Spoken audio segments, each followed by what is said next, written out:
നമസ്കാരം. വാക്ക് മറുവാക്കിലേക്ക് സ്വാഗതം.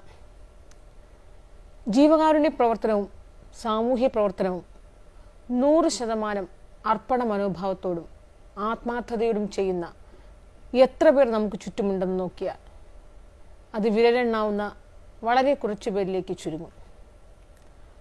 അത്തരത്തിലൊരു വ്യക്തിയാണ് ഇന്ന് വാക്കുമറുവാക്കിൽ നമുക്ക് അതിഥിയായി എത്തിയിട്ടുള്ളത്.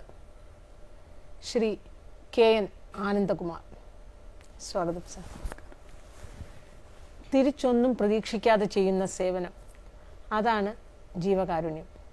അത് താങ്കൾ ജീവിതത്തിലൂടെ തെളിയിച്ചുകൊണ്ടേയിരിക്കുന്നു. സാധാരണ ഇത്തരത്തിൽ സാമൂഹ്യ പ്രവർത്തനം, ജീവകാരുണ്യ പ്രവർത്തനം വലിയ വ്യവസായികളൊക്കെ ആ വ്യവസായത്തിൻ്റെ ഭാഗമായി സൈഡായി ചെയ്തു പോകാറുണ്ട്.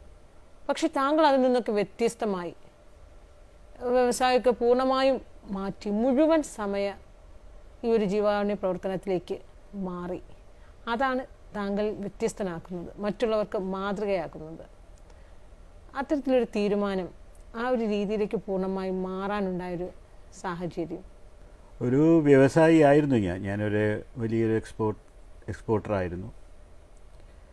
പിന്നെ എന്തോ അങ്ങനെ ഒരു തീരുമാനം, ജീവിതത്തിൽ സന്തോഷം എന്നുള്ളത് മറ്റുള്ളവരെ സഹായിച്ച് അതിൽ നിന്നുണ്ടാകുന്നതാണ് യഥാർത്ഥ സന്തോഷമെന്ന് ജീവിതത്തിൽ മനസ്സിലാക്കാൻ സാധിച്ചു. അതുകൊണ്ട് വ്യവസായ സാമ്രാജ്യമെല്ലാം ഉപേക്ഷിച്ചിട്ട് ഇതാണ് യഥാർത്ഥത്തിലൊരു സത്യം, ഇതാണ് യഥാർത്ഥത്തിലൊരു വെളിച്ചം എന്ന് മനസ്സിലാക്കി അതിലോട്ട് മാറുകയാണ് ചെയ്തത്. ഒരു വലിയ സാമ്രാജ്യം കെട്ടിപ്പടുത്ത് പിടിച്ചടക്കാനുള്ള ആ ഒരു വേദി ഉണ്ടായിരുന്നു. പക്ഷേ അതിൽ നിന്ന് തികച്ചും വ്യത്യസ്തമായിട്ടൊരു ഉൾവിളിയാണ്, എന്നിട്ടൊരു സുപ്രഭാതത്തിലുള്ള തീരുമാനമായിരുന്നു അത്. ഇത് ആദ്യം തുടങ്ങുന്നത് അനാഥാലയത്തിൽ നിന്നായിരുന്നു. ഇത്തരത്തിൽ എന്തുകൊണ്ടാണ് അനാഥാലയം തന്നെ തുടങ്ങണമെന്ന് ജീവകാരുണ്യ പ്രവർത്തനത്തിൽ അങ്ങനെ ഒരു കാൽവയ്പ് വെക്കണമെന്ന് തോന്നിയത് എന്തുകൊണ്ടായിരുന്നു? ഇതിൻ്റെ യഥാർത്ഥം എൻ്റെ അമ്മയാണ്.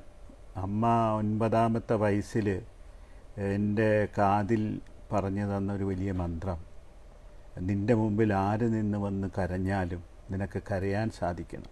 ഇതാണ് അമ്മ പറഞ്ഞു തന്നത്. അത് 9ാമത്തെ വയസ്സിലാണ്.